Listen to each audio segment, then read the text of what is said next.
Il y a deux catégories de personnes sur la terre. La première menant sa vie en dehors de la présence de Dieu et la seconde menant sa vie dans la présence de Dieu.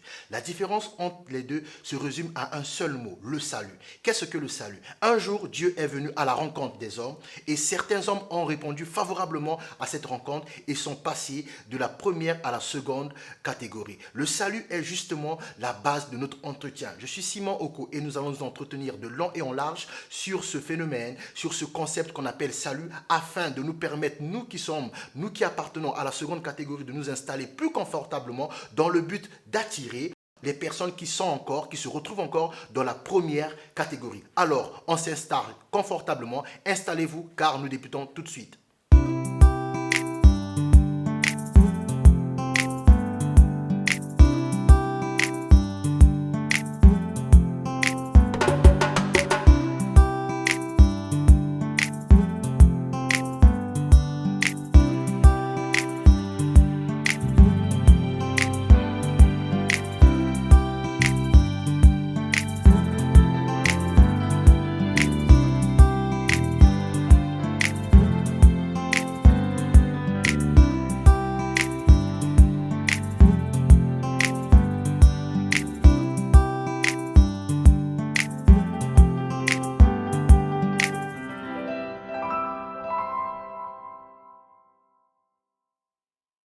Voici encore cette parole qui nous a fait tant de bien. Parole du Seigneur. Car lorsque nous étions encore sans force, Christ, autant marqué, est mort pour des impies. À peine mourrait-on pour un juste. Quelqu'un peut-être mourrait-il pour un homme de bien. Mais Dieu prouve son amour envers nous en ce que lorsque nous étions encore des pécheurs, Christ est mort pour nous. À plus forte raison donc maintenant que nous sommes justifiés par son sang, serons-nous sauvés par lui de la colère. Car si lorsque nous étions ennemis, nous avons été réconciliés avec Dieu par la mort de son Fils, à plus forte raison, étant réconciliés, serons-nous sauvés par sa vie.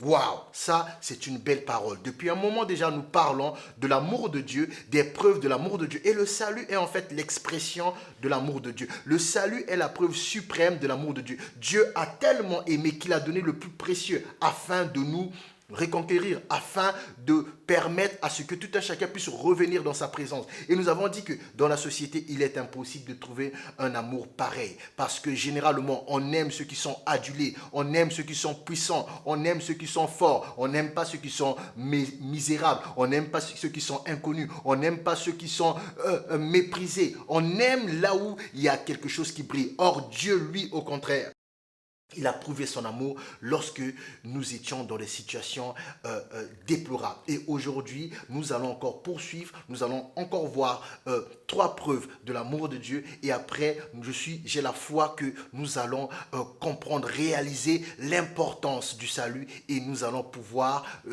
nous épanouir dans la présence de Dieu. Dieu nous prouve son amour en nous aimant quand nous avons eu beaucoup de problèmes. Je répète, Dieu nous a prouvé son amour lorsque nous avons eu beaucoup de problèmes. Lorsque nous avons eu beaucoup de problèmes, c'est là que Dieu a prouvé son amour. Bien-aimés, avez-vous déjà remarqué que les gens qui ont beaucoup de problèmes sont rarement aimés? Parce que sur la terre, chacun a son problème. Petit ou grand, chacun a son problème. Chacun s'attelle à résoudre son problème. Donc, une personne qui vient et qui a beaucoup de problèmes aura du mal à attirer une attention favorable. Pourquoi? Chacun a déjà son problème et toi, tu ramènes encore ton lot. Mais ce qui n'est pas le cas du Seigneur. Voici une parole. Parole du Seigneur. Venez à moi, vous tous qui êtes fatigués et chargés, et je vous donnerai du repos. Prenez mon joug sur vous et recevez mes instructions, car je suis doux et humble de cœur, et vous trouverez du repos pour vos âmes, car mon joug est doux et mon fardeau est léger. Waouh! Dieu a prouvé son amour en nous aimant lorsque nous avons beaucoup de problèmes.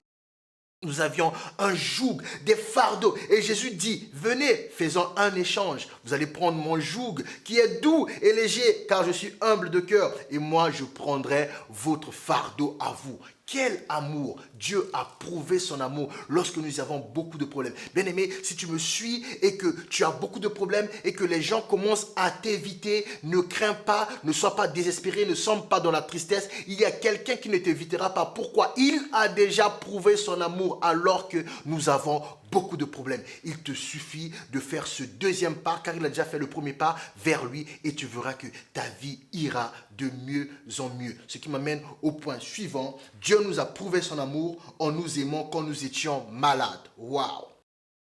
Dieu nous a prouvé son amour en nous aimant lorsque nous étions malades. Savez-vous qu'il y a beaucoup de mariages qui se cassent quand l'un des deux membres du couple découvre la maladie de l'autre ou découvre que l'autre vient de tomber gravement malade. Il y a beaucoup de divorces à cause des maladies. Mais Dieu nous a prouvé son amour en nous aimant lorsque nous étions malades. Il n'a pas attendu que nous soyons en forme, dans la forme olympique. Lorsque nous étions malades, criblés par la maladie, Dieu a prouvé son amour. Parole du Seigneur. Mais il était blessé pour nos péchés, brisé pour nos iniquités. Le châtiment qui nous donne la paix est tombé sur lui. Et c'est par ses meurtrissures que nous sommes guéri. Waouh, Dieu était en parfaite santé, en parfaite forme. Et il a cherché des personnes qui étaient dans une forme misérable, qui étaient avec une santé misérable, pour pouvoir accorder à ces personnes sa santé à lui et prendre la santé de ces personnes. C'est par ces meurtrissures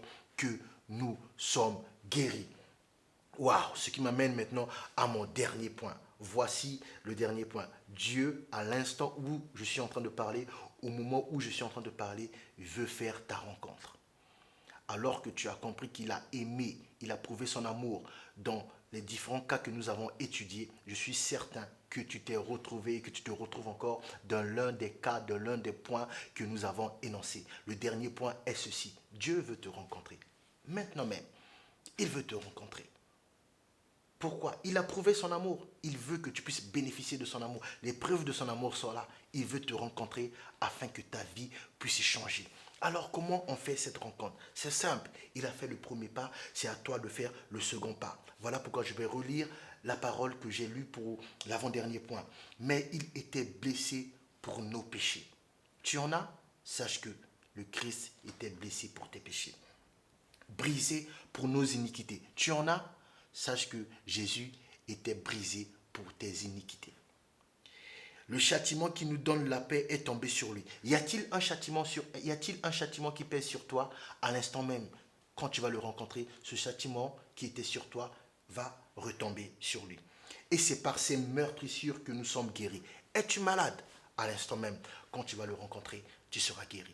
C'est une rencontre simple, une rencontre de cœur à cœur, qui consiste à croire dans le cœur et à confesser. Croire quoi? Que cette parole est vraie. Qu'est-ce que cette parole veut dire? Jésus est mort et ressuscité pour nous. Si tu crois cela de ton cœur et tu le confesses haut et fort, tu auras fait ta rencontre avec Dieu et ta vie va immédiatement changer. Si tu es prêt, alors suis-moi, répète après moi en croyant du cœur et en confessant avec foi. Seigneur Jésus, j'ai entendu ta parole. J'ai vu que tu m'as aimé malgré tout ce que j'ai fait. Les preuves de ton amour sont déjà sur la terre. C'est moi qui les ignorais. Maintenant que j'en suis conscient, je viens maintenant me désengager de mon ignorance. J'accepte cette rencontre avec toi. Je reconnais et je crois que tu es mort et ressuscité à ma place. Je confesse et je veux que tu sois mon Seigneur et mon Sauveur. Prends le contrôle de ma vie maintenant. Je veux également être rapproché de toi. Accepte-moi dans ta présence. Que ton esprit me conduise. Au nom de Jésus. Amen. Soyez bénis. Désormais, vous faites partie de la seconde catégorie. Salut.